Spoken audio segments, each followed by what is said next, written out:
how we can better our strategies insofar as the operation is concerned, security operation.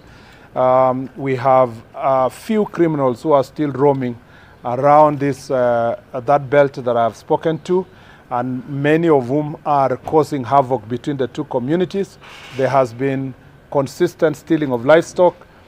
Police officers in this operation area have tried their best to recover, and some of the recoveries have been successful, 100%, and others 50%.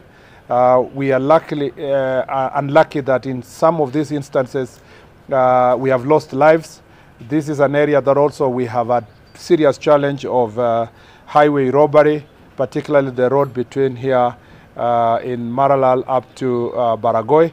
And it is a challenge because of the situation within the roads where criminals have ambushed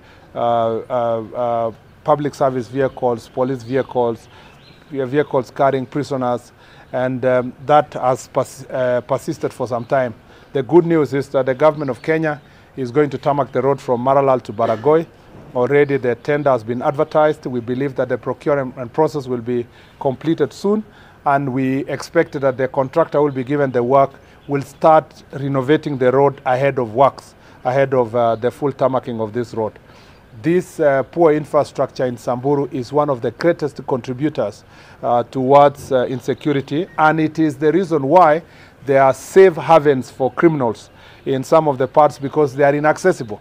There are no roads in most of these parts. If you go to Samburu East, for example, the reason why it's a safe haven, especially those areas of Lapendera, among others, is a safe haven for many of the criminals, because it's inaccessible for security operations. And going forward, we are going to be working together with the Ministry of Roads to make sure that security roads are improved.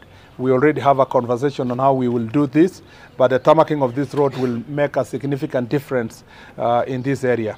The other issue is because of area coverage network for this area. Some of these areas are inaccessible in terms of communication. Already we have spoken to the Safaricom, Airtel, and other network operators. Particularly, we are working with Communication Authority of Kenya to see how we can get resources that will support these telecommunication companies to put in place communication networks that can help us access these places.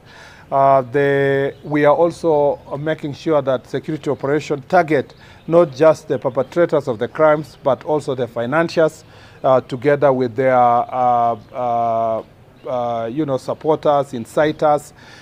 Some of the issues that are also causing conflict here is land issues. There are land issues between communities internally, but also this county and the neighboring counties. Competition about boundary, invasion of areas for personal and for expansionist kind of interest that people have, that they could like to push the boundary between here and there.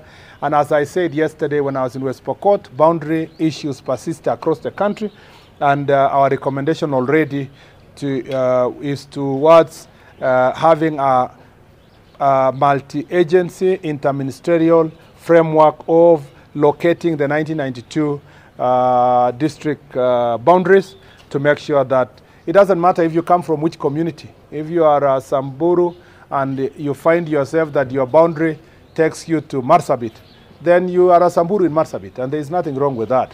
We just want to make sure that we identify the boundaries, not because we want our people to live apart from each other, but to avoid this conflict over resources and administrative boundaries that are causing conflict. The other issue is about land, and there is adjudication process happening in some parts of Samburu, and some of it also is causing jittery and conflict among the communities, and we will be also finding ways of ensuring that land adjudication is going to be done in a manner that will not cause conflict. The other cause of conflict here is resource competition, especially mining. The possibility that you have various resources in different parts of this county and this region, just the same way we saw it in West Pokot and Turkana, the same problem persists in this county insofar as mining and mining resources and mineral resources becoming a catalyst towards conflict among these communities here. There is a massive proliferation of small arms here, of course, because of our porous border. You all know that we border just next door in Marsabit, we border Ethiopia. The border to Somalia is not far, the border to South Sudan is not far. The problem of Kerio Valley is the same. It's about porous border that makes it easy to access ammunitions and guns. And again, we will continue intensifying our operations and patrols across the our border with our neighbors to make sure that we get rid of these ammunitions. We are also going to have targeted operations to deal with the traffickers of guns and ammunitions. Samburu again is also a victim of human trafficking. Because of the operations we are doing in the parts of Marsabit, some of the human trafficking is happening across here. And that goes with also drugs. And there are a lot of drugs along this road targeting Nairobi because they come from neighboring country and they use Samburu as a route. And we have done, our security officers have done a very good job to arrest a number of these drug traffickers, a number of these aliens that are trafficked through this place. We will also be continuing intensifying and targeting the main barons who are facilitating these drugs. It is important to note that some of this livestock that is stolen, there are some markets here that they sell livestock to buyers who take it again to Nairobi and beyond. Again, we have told our intelligence and security team to apprehend the buyers and target those buyers who are catalyzing this cattle rustling in this region. As a security team, we know that this county also requires a lot of support.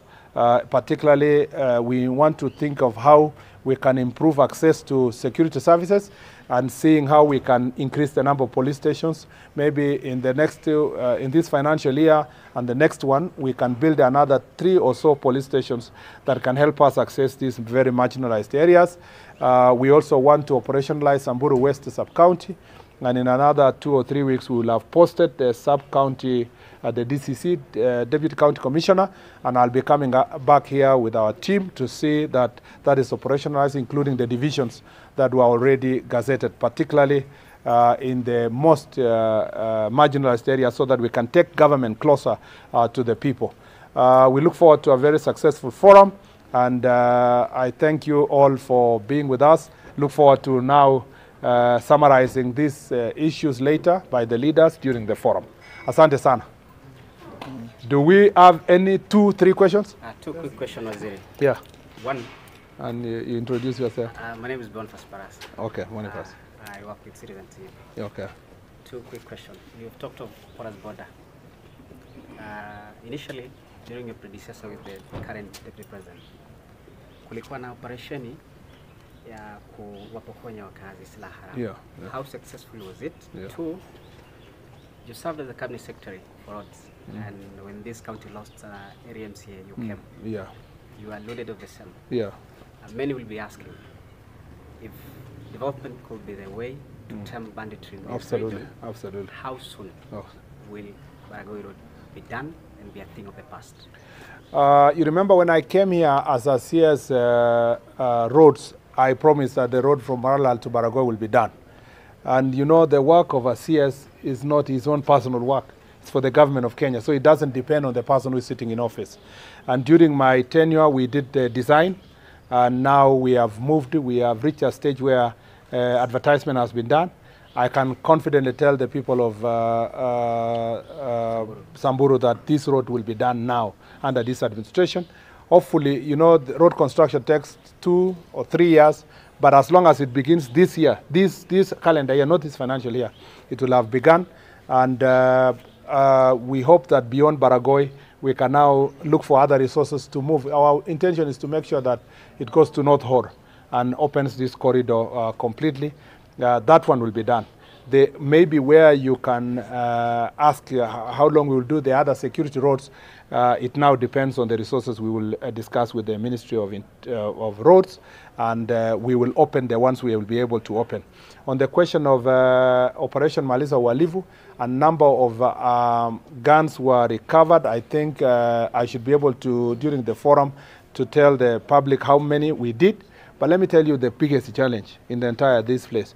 You recover some, they buy others because of the porous border. So biggest challenge is that consistent supply of ammunitions, guns and ammunitions is making it very difficult for us to get rid of this problem completely. And so the thing is that we must continue these targeted operations that involves intelligence, that involves also border patrol, working together in multi-agency approach with the KDF. The operations that is going on in Marsabit needs to be perhaps continued towards the Turkana side, and we see how best we can ensure that we can secure the border. The thing that if we were able to really manage is these sellers of ammunition. Because sometimes the people can have guns, but if you can stop the supply of bullets, it may help us to stem this problem. And so the security team is working on something that will target the supply chain for the ammunition so that we can be able to deal with this problem. Maybe let me use this opportunity also to say that in the part of the NPR, National Police Service, pursuant to also this Jukwaa Usalama, we agreed at the beginning of in the other counties that we will need a policy on NPR, how they are recruited, who do they report to, how will they be held accountable, and we are almost finalizing that NPR policy, including how rangers that are managing various conservancies, whether they are county rangers, private conservancies, and so forth, can work together with the security officers to help us deal with insecurity. We are happy also to work in a multi-agency way so that KWS officers and the forest rangers in forests like Mukokodo, for example, can help us deal with criminals that want to hide inside government forests. So yes, maybe talk about the policy on use of fire. Okay, maybe I should talk about it here, to say that I promised the country on Tuesday that I was going to speak. I was going to release today policy directions pursuant to Article 245(4) of the Constitution of Kenya. I was going to issue a policy directive to the IG to make sure that we make it very clear from the Office of the Cabinet Secretary on behalf of the Government of Kenya and the Executive, and pass on to constitutional provisions on how the police officers can manage use of firearm and use of force when carrying out their responsibilities, whether dealing with bandits here or dealing with criminals in urban areas or dealing with goons. The good news is this morning, I have dispatched the policy to the IG, and it will be shared to the public, giving various recommendations on how they can be able to use force, when they can use force, what is the prevailing legal framework, including incorporating decisions of the court insofar as matters of use of force is concerned. And I want to assure the country that this is the first policy directive I'm giving since I became CS nearly 8 months ago, and this is the only prevailing policy directive on use of force and use of firearm by police officers to either protect themselves and protect members of public, and also when dealing with and apprehending criminals. The policy will be shared officially with all of you, and the contents of that policy will then be cascaded down by the IG through the existing framework to ensure that this matter now, which has attracted a lot of public discourse in the recent past, especially after my visit to Dagoretti and Kikuyu police station, I thought it was necessary to put these policy directives in paper so that I can be held to account by the people of Kenya, and that now IG can have something to work on. People should stop this idea that I had directed IG in any way in the past. The only policy directive that is legally binding and to the IG, and which can be properly debated by the people of Kenya, is the one that I have put in writing and in signature, and with my signature as required by the Constitution. Shaban? Waziri, you're privy to this policy. Yes. Je, inaonyesha kwamba pengine katika sheria za nchi kuna upungufu kwa sababu kuna madai kwamba pengine kwa kuanza sera hiyo mpya ama mwelekeo huo mpya inaonyesha kwamba labda kuna utepetevu wa kutekeleza tu mwongozo wa sheria. Ningependa kusema kwamba saa zingine policy ambayo inaweza ama sera ambayo inaweza tolewa ni inafafanua zaidi sheria na inasaidia kujaza pengo yenye inaweza kuwa katika mambo ya sheria. Na kama vile nilisema, kuna pia maamuzi tayari yameamuliwa na koti ambayo yanahusiana na mambo ya utumizi wa nguvu kwa polisi na utumizi wa bunduki, na ilikuwa vizuri kwamba niweke hiyo katika maandishi. Pia ilikuwa ni vizuri nieleze ni jinsi gani polisi watasaidiwa na wata-communicate namna gani wakati wametumia mambo ya firearm, mpaka hata kutafanyika nini kwa askari ambaye anashukiwa kwamba ametumia firearm, atasaidiwa namna gani kwa National Police Service, legal services yao itafanywa namna gani. Hiyo yote nimeweka katika hiyo policy directive na itazinduliwa rasmi wakati nitakuwa nimewapatia leo kwa mkutano wa leo, na ninaamini ya kwamba italete discussion ambayo inafaa katika taifa letu, na kama kutakuwa na mambo mengine itasaidia kuboresha zaidi, nitahakikisha kwamba imeongezwa katika hiyo policy. Last word.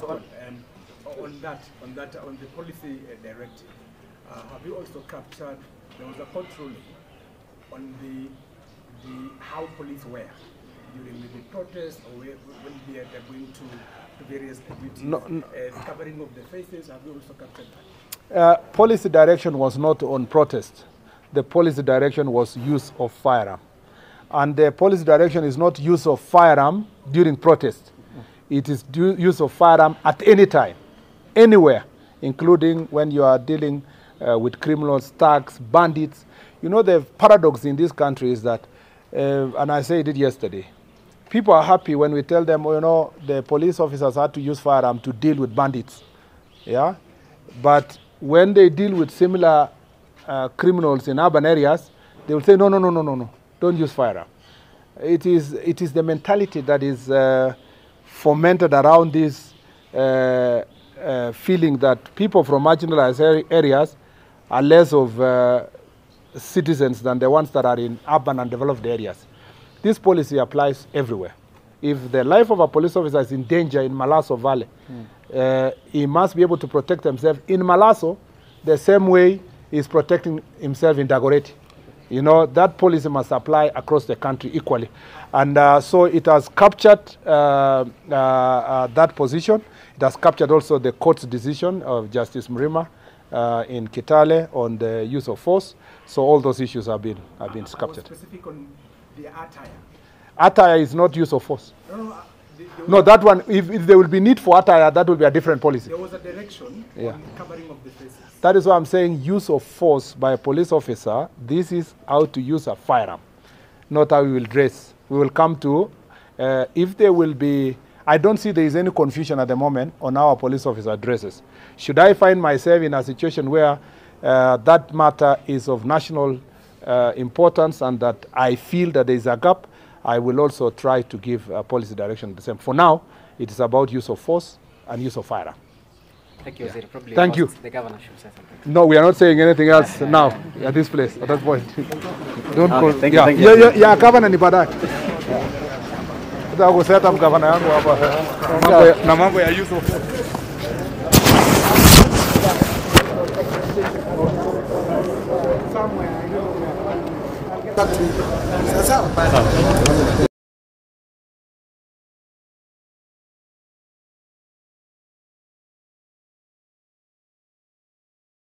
No matter